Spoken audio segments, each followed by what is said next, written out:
Hello and welcome to Happy You Asked, the podcast where we explore. Damn it, I'm starting again.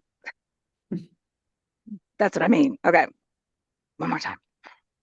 Hello and welcome to Happy You Asked, the podcast where we explore joy, one awkward conversation at a time. And I'm your host, Erin Clare. With me today is Dr. Selin Malkoc, who is the FCOB Distinguished Professor of Marketing and Psychology at The Ohio State University. She has spent her career asking a deceptively simple question. Why are we so bad at making decisions that maximize our productivity, happiness, and well being? Growing up in Turkey and building her academic life in the United States, Dr. Malkoch has long been fascinated by how different people across cultures, how differently they think about time, and how those differences shape the choices we make and the lives we end up living. Her research examines how we make present and future decisions, how we perceive the passage of time, and why our best intentions so often lead us astray.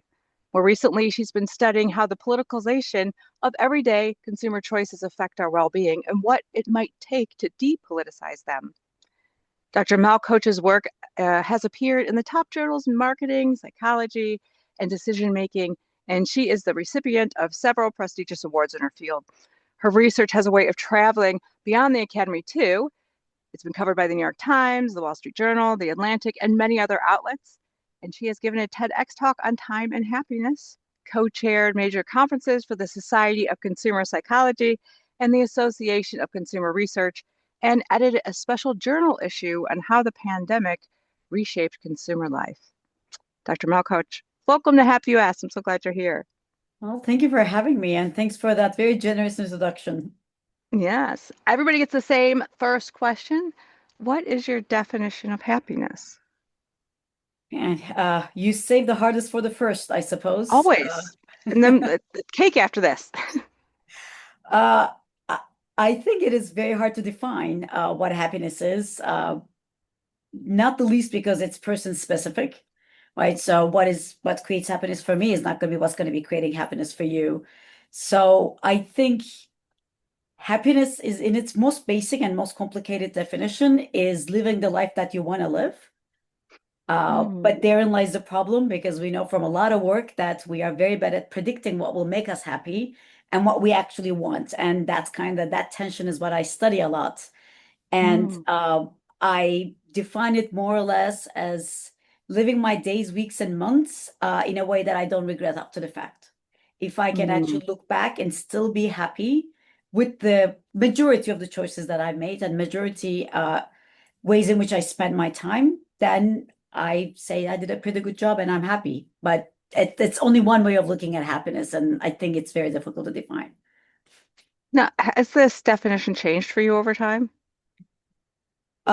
Yeah, I think major life events changes definition. Uh, I don't think I was thinking about happiness at all when I was a kid or when I was really young. Like I was just getting through life. Uh, then I think I thought happiness lied in accomplishments. Then I thought happiness is something that I can acquire, like not monetarily acquire, but I can search and strive for. And now I tend to believe that happiness is something you notice and you're aware of. Mm, That you cannot reach it by searching it, but it's just like finding it in the little moments and actually noticing that it is there. interesting. I like that. I like that definition, that change. You study you're a marketing professor. So how did you end up studying happiness? There's actually quite a few of us that study happiness. It stems generally from consumer happiness, but consumers are human, so it just kind of goes on from there. I came from it from a very different perspective. I did my dissertation on intertemporal choice, which is Mm, one way of saying like benefits and costs that are distributed over time. Like, for instance, why might you not save as much as you should? Why might you not eat the healthy things that's going to benefit you in the future? Um, and that time stayed with me. And over time, instead of studying decisions that unfold over a course of time, I started to study how we use our time. And then that connected me to whether we are happy with how we are using our time, whether that serves our goals and just kind of, you know, flourished from there. so you study how people relate to time. What is time to you? What is it? It's actually, time is one of the trickier constructs to define, in my opinion. That's why I like it. Most of us think about it as the clock time, like it's an hour, it's a day. It's just like basically how we measure what's happening around us. But if you take that away, what is the meaning of time differs a lot, and I think it differs across cultures. In US, we really treat it as a resource to be maximized. We treat it like time, money. We compare it to money. We equate it with money. And we very much treat it like the resource that allows us to achieve things. I will allocate X amount of hours to sports and X amount of hours to health and X amount of hours to, career and family and so forth. Whereas I come from Turkey, there we treat time as like the medium through which we live. It is Mm. it is literally your life, right? If you think about it, how I spend my hours adds up to my days and weeks and months. And at the end of your life, we are what we have done with our time. Not how we have allocated it, not we were using it most efficiently, not we have achieved the goals, but what we have really done with our time. And in Turkey, there's always this attitude of like, I people want to be successful and strive for careers, of course, but all of that is for so that we can live the life that we want to live and we can use our time in a way that has got less restrictions on it. So I think what time is also very culture dependent and persons dependent, but it's best, I think, time used again in a way that is aligned with what we ultimately want in life and not necessarily maximizing or optimizing the needs of today. Oh, what I was thinking is that's also a fancy way of saying they get much better vacation than we do over there too, don't they? Because our time, it's like it has to be bound to productivity. So yeah, and that's a key concept, isn't it? This idea of scheduling, right? And Yeah, fun and what yeah. we use our time. Um, so you found that scheduling fun makes it less fun. Walk me through that. How does that work? So let me tell you the story that we got there, actually. I tell the story to my students sometimes. My husband is also an academic, and years ago, over 10 years, we were doing like a winter sabbatical at the UCSD, University of San Diego, California, San Diego. And it happens to be a place where I've got a lot of memories and there's a lot of things I have to do. And we had maybe about 2, 3 weeks that we were going to spend there. And I was talking about all the things I want to do. I get excited, I get pumped up. So my husband was like, schedule them. And I'm like, what do you mean? Just like, well, tell me when you want to see Vendi, when we're gonna, have that raclette with Ayelet. Let's talk about when we're gonna do the hike down the Torrey Pines. Let's plan it all. And I find myself resisting the idea, and I'm like, I don't want to. I feel like it would not be fun to schedule them. And in a very matter-of-fact way, as my husband often is, he told me, do you not know the research? Like implementation intentions matter. If you don't plan these things, then you will not get to do them. And if you don't get to do them, you will regret it when you're going back home. Uh, I was like, yeah, I know that research, but this one feels different. Like I feel like if I schedule these things, something will just not be right about it. Um, I couldn't convince him. We scheduled half of them, didn't schedule half of them, and we didn't get to do some of them.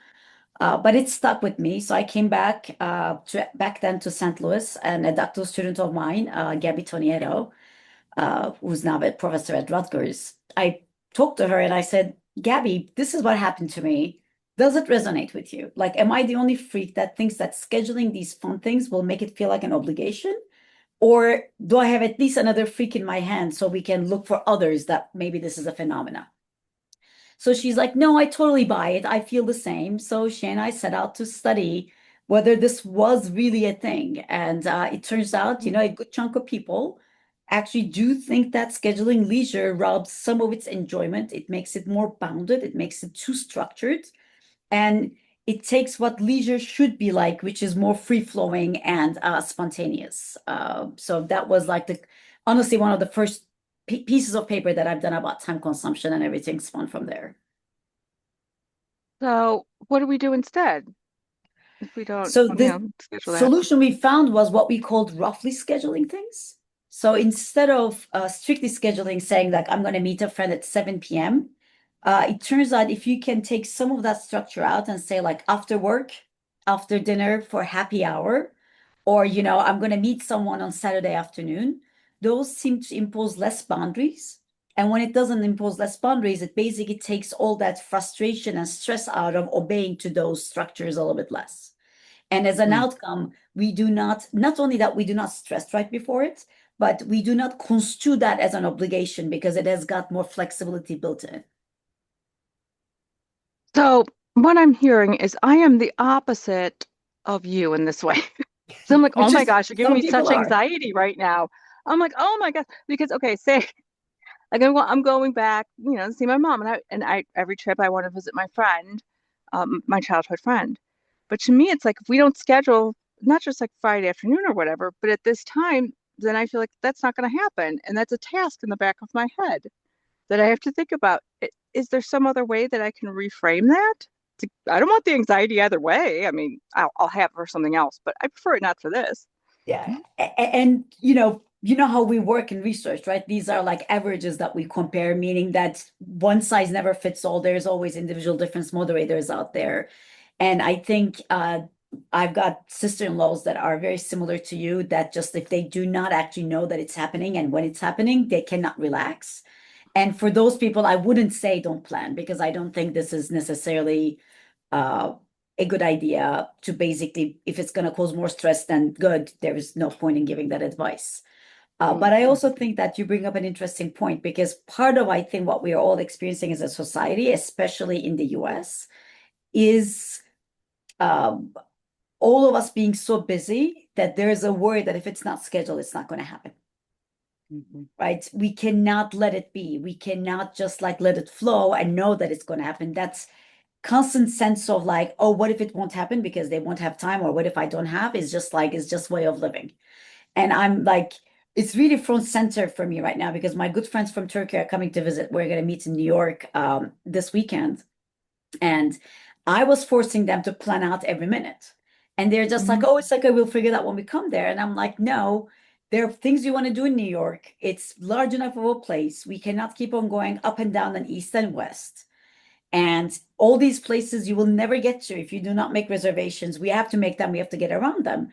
And I could see how uneasy it was making them. It's just like, can we not make one reservation and be all? And I'm like, unfortunately, given the city, given the norms, given what is basically going to happen, and given the constraints we have to schedule. So I basically created something against my own advice. We have got like almost like an hour by hour rundown of our days, knowing very well. So this is where I enter my own research. And I'm like, any of these are cancelable, but this is the route. If you want to take it, we'll just take our time. Mhm. We don't have to do all of them. But if you want to do them, this is the way to do it.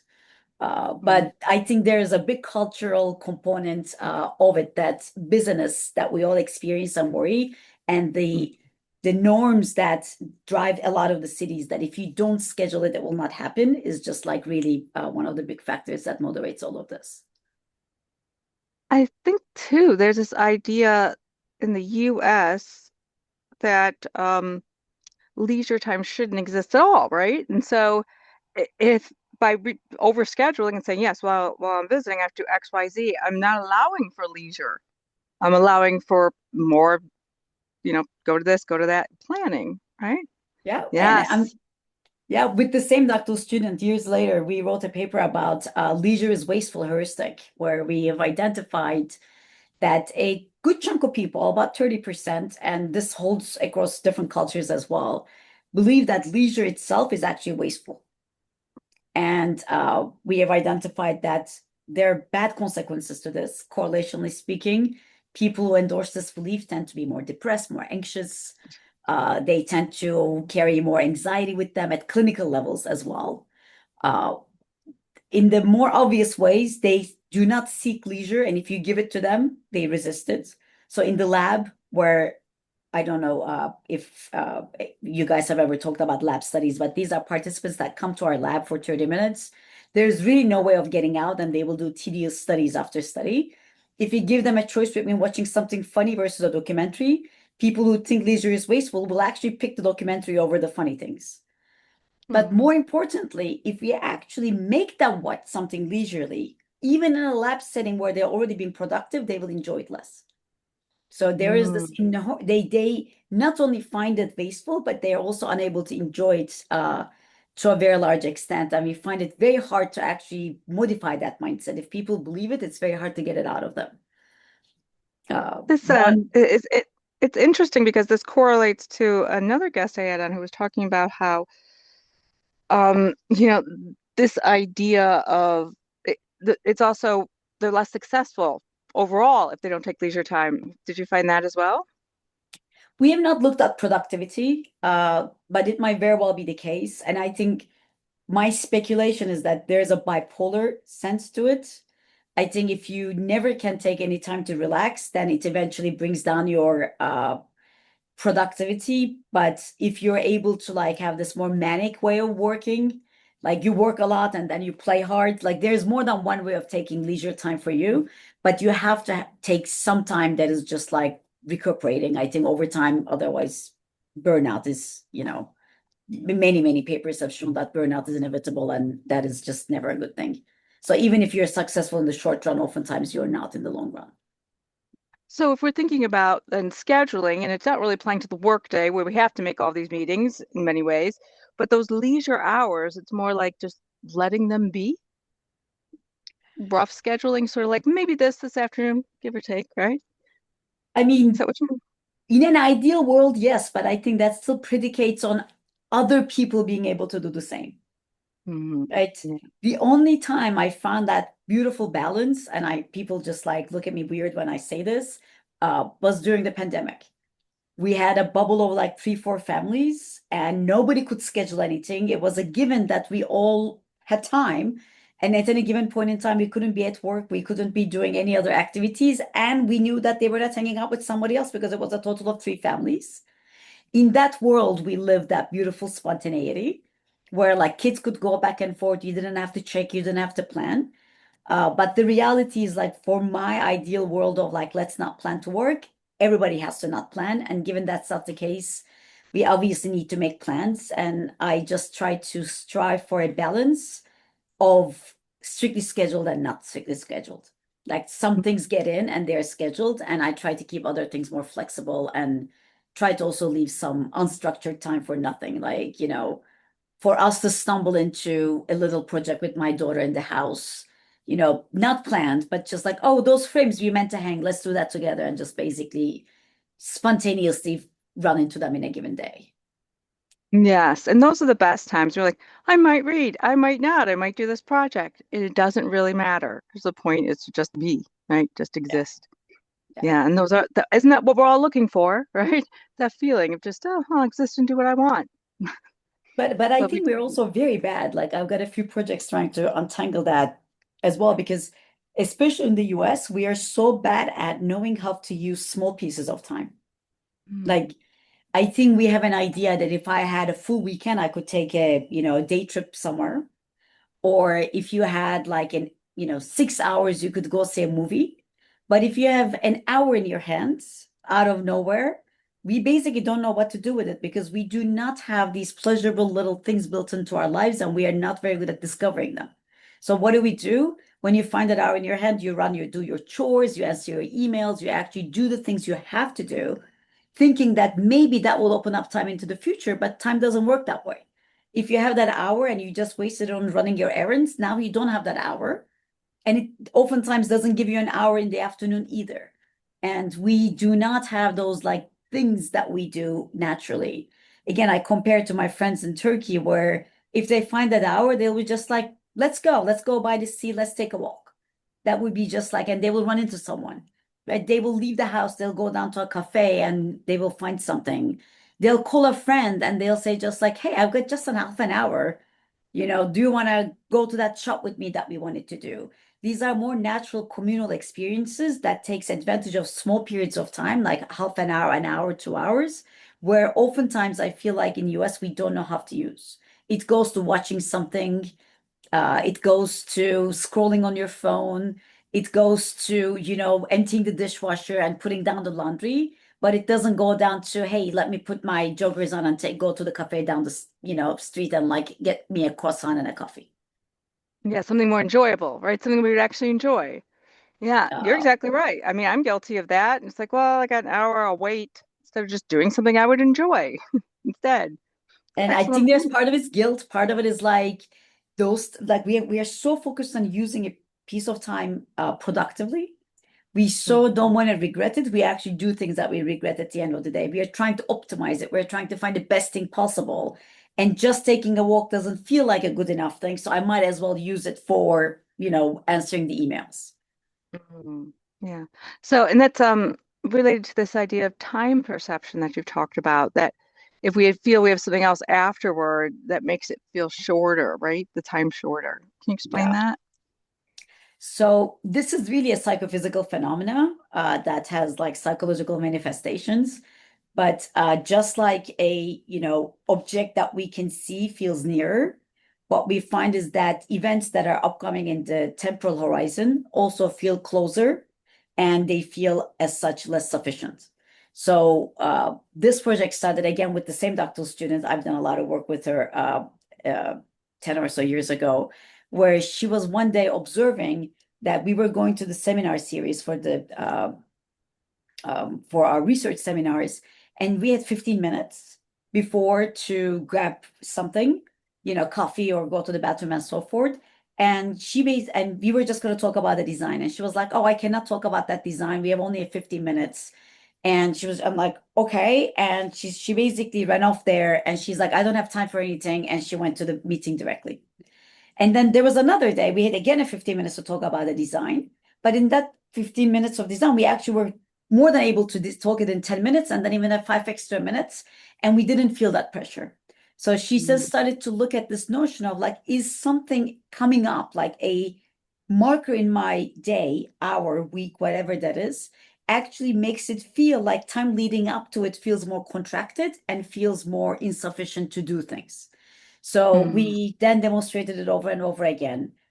For instance, if you tell people that they have, 2 to 3 p.m. in their calendar empty and that they're going to read a book, versus 2 and 3 is empty, but at 3 p.m. they're going to, go meet someone or like they need to leave the house at 3. How many minutes do you have to read in that hour? And what we find is like, first of all, nobody gives you 60 minutes. Even in like the 2 to 3 p.m. condition, people say about 50. They know that you might need to end a few minutes early to do something. They know that they might need to go to bathroom or maybe they'll grab something to eat. So they deduct some minutes out of an hour to be usable, which makes sense. But if there is something coming up at the end, they deduct another 10, 12 minutes. And now that 60 minutes comes down to like 38 readable minutes at the end of the day. And we have Mhm. done studies where we would give people, knowing very well that they have enough time, choose between tasks that is more lucrative on an hourly basis, and they will not choose it if there is something else coming up because that looms larger. And then when that event looms larger, the time leading up to it contracts and feels short and not sufficient. Yeah, and I, why do you think that is? Is it anxiety, nervousness? I think there's a lot of factors. Part of it is, as I said, pure psychophysics. Like we can actually Mhm. do that in a calendar, and we can vary if like you're like 1 hour, how far 1 hour, 2 hour, 3 hours away. And the farther it gets, like the shrinkage gets smaller and smaller, but it Mhm. never goes away. So part of it is like literally how our vision and our mind works. But psychologically, I think there is some anxiety, some need for getting to the next thing that interferes with like the hour that precedes it. And I think if you have Mm. ever been with a child where, let's say I had this with my daughter, like we would be doing something fun and, we'd be at a fair or a street fair, like in our neighborhood. And I'm just like, oh, when this ends, we will go get ice cream. There is no easier way to rob the enjoyment of the current time than give something else at the end of it. Because then she starts thinking about the ice cream and she no longer enjoys this. This is already done. And we basically shrunk this and the next one needs to begin. So there's a lot of psychological factors in there as well. Both positive, looking forward to the next thing, and negative, like needing to get there and anxiety as well. Well, what's a practical solution that people can do to help with that? Um, we have not found That's much. yeah, that's the next part of the research, Aaron. Yeah, No, and, you and don't and it's not chill, even the just next chill. part. We try for many of these things that we discover, find the intervention, find the remedy, and for this one, it's been really hard. Mhm. Uh, it's I mean, my best advice that I give people is like, I'm like, trust the clock and don't trust your gut. Like, Ah, if it's 15 minutes, it's 15 minutes. It's not how long it feels. It is how mm, long the clock says. And that's what I try to tell myself every time I find like, oh, I cannot write that review because I only have an hour. I'm like, an hour is 60 minutes. And it's 60 minutes at a different point in your time. You can do this. So at least start even if you don't finish.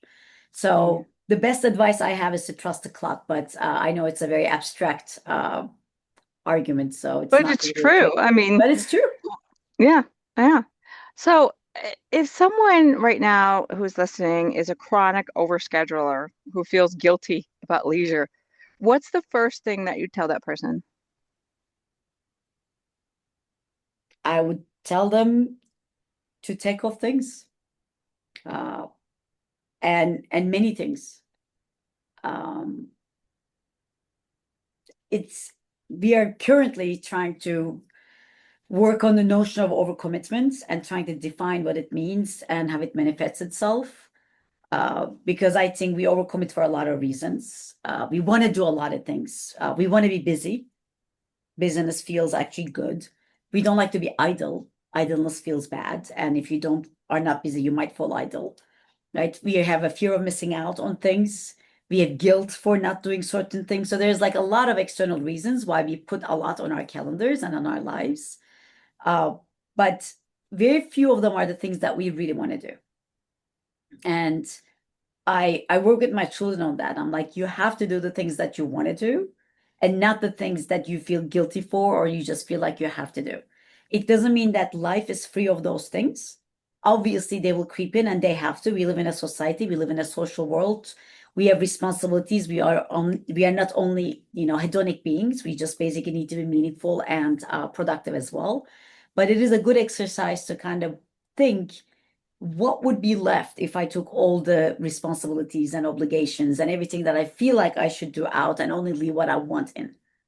And I think what a lot Mm, of people realize is very little to none. Uh, mm, I think that's a I see sobering that. moment. Yeah, I could see And that. then you basically, and I'm like, okay, when you get there, now start putting them in and do it in the order in which you want, not in the order in which you have to. There are things Mm, that you cannot take out, right? Like I'm a parent, I teach, like I cannot take my teaching hours out of my schedule. I have to. But mm, that doesn't mean everything has to be there. There's a lot of grays in that black and white world that we create for ourselves. And as I said, I think it's very sobering to realize that a lot of things that is in our day are not things that we actually enjoy or want. yeah, yeah, you're exactly right. So if you had a full weekend, what does a good weekend look like, both to research and to you? Are they the same? More or less, but I defined it in my research. So it's just like it's a little bit endogenous, I think. Uh, I think a good weekend is neither idle nor overscheduled. Uh, it has spontaneous, uh, serendipitous, I guess, events in it. Um, like I like a weekend in New York where I know that I'm gonna go grab that cocktail in the afternoon, and I have one thing planned. Let's say I was gonna walk through the Brooklyn Bridge, and then let the rest of the day define itself. When I go on Mm. vacations, unlike the one that I'm planning for this weekend with my good friends, I normally actually don't schedule more than one thing a day. Same. That's ideal to me. Because that one thing anchors my day, and then I'd rather stumble on a nice French cafe and have my bubbly and watch people than try to Mhm. spend time beforehand to find the best place to have that drink because they're all nice experiences, and I have like more joy in stumbling upon those things myself. But having said that, I think it can go too far. Like I've also had Saturdays in my life where I didn't schedule anything, and then whole weekend went by, and I'm like, what did I do? Like, I did some work, I did a lot of chores, but I didn't do anything that was nothing serendipitous ended up happening. So you cannot always count on those serendipitous things happening either. So I think scheduling or planning one or two things, uh, I think is the ideal way to go about, and then create opportunities, like get out of the house so that you can run into those things. Because if you just stay in your shell, then you don't have the opportunity to, you know, to see and experience the things that might actually be the highlight of that day. I love that because that's how my ideal vacation feels like that. I have one thing planned the day, and the rest of it's just going to be wherever the wind takes me that, whatever happens, because that's when it feels like true relaxation when I can do that. Yeah. So yeah, I get that concept. I need to apply it though, like for my evenings and things like that, and No, during my we all do. workday and Like hours. I preach really well, and people who know me teases me. It's just like you research what you cannot do, clearly, because like I do tend to not be very successful at creating my own happiness when I know what it will get to, how I should be getting there. But I think that also keeps on fueling the research of like, why do I do this, and try to understand a little bit better, and find little nuggets. And I have converted my husband into roughly scheduling things now. So at least I was Good. win Yeah, win. I love that. Yeah, it's funny. It's same with studying happiness, right? It's not because I'm like was born the happiest person. No, it confuses me. So I'm not that great at it. So that's why I'm studying it to know it better. And then hopefully, I try a little and then I forget, and then hopefully I'm like osmosis will help. Yeah, all of that, right? Yeah, Yeah. 100%. Yeah. Um, what's been like the most surprising thing your research taught you about happiness?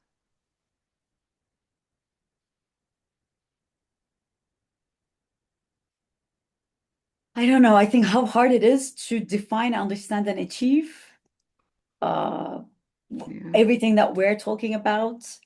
Um, like I remember one moment that has been just like so eye-opening for me. It's not a research moment, but it got reflected in in different research projects. I think I have been a huge Roger Federer fan since I was small, and for my 40th, my husband got me tickets for Wimbledon, amazing seats, and we managed to make it so that it was the day Federer was going to play.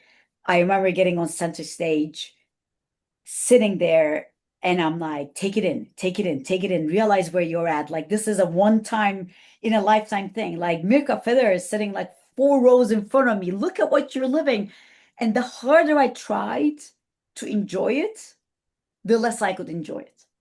The more I got into my head, and the more I started to pay attention to things that was not at all getting me into the flow of happiness, or just like getting me into the moment. So I think that has stayed with me a lot, in understanding like how that's how I come to the definition of saying, it's something to be found and not necessarily strived for. I think if I just walked in there, if I never planned it and somebody gave me that ticket that day and I walked in there with whatever I was wearing, not optimizing everything about me, I would have been just like over the moon. But that like mental preparation and trying to make the most out of it almost like interfered with like the moment. And Mm. then I had a few glasses of, champagne, and then I was fine. I was able to be in the moment again.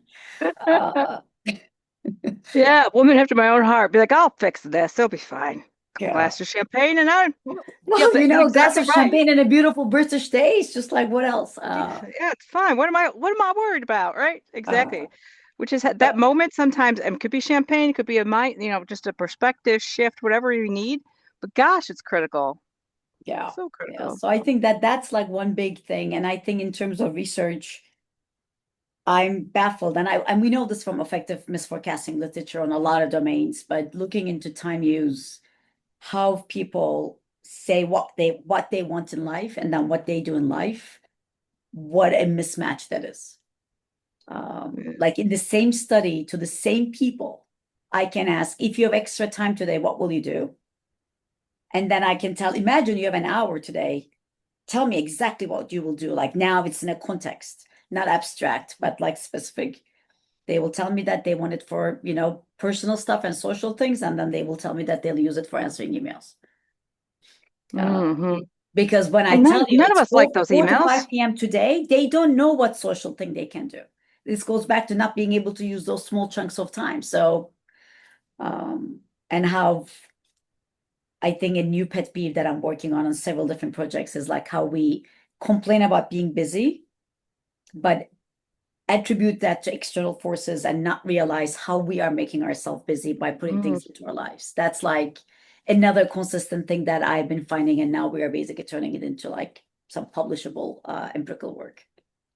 I love that idea of the little chunks of time that we don't use. Yes, because those, if we're not using those for anything, then what it means is, we feel like we have no time because we waste those little moments, right? Just doing nothing that we actually wanted to do or needed to do, or even that we like.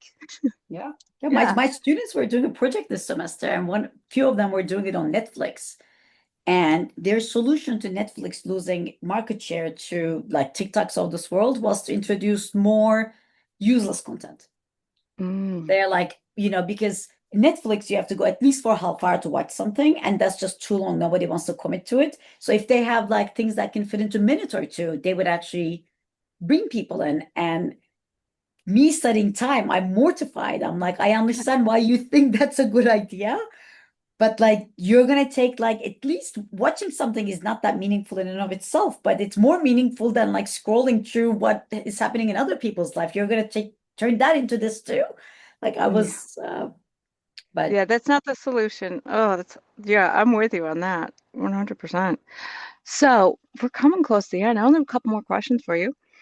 Um, what would you like to see in the future with happiness? With this study, what would you like to look at going forward?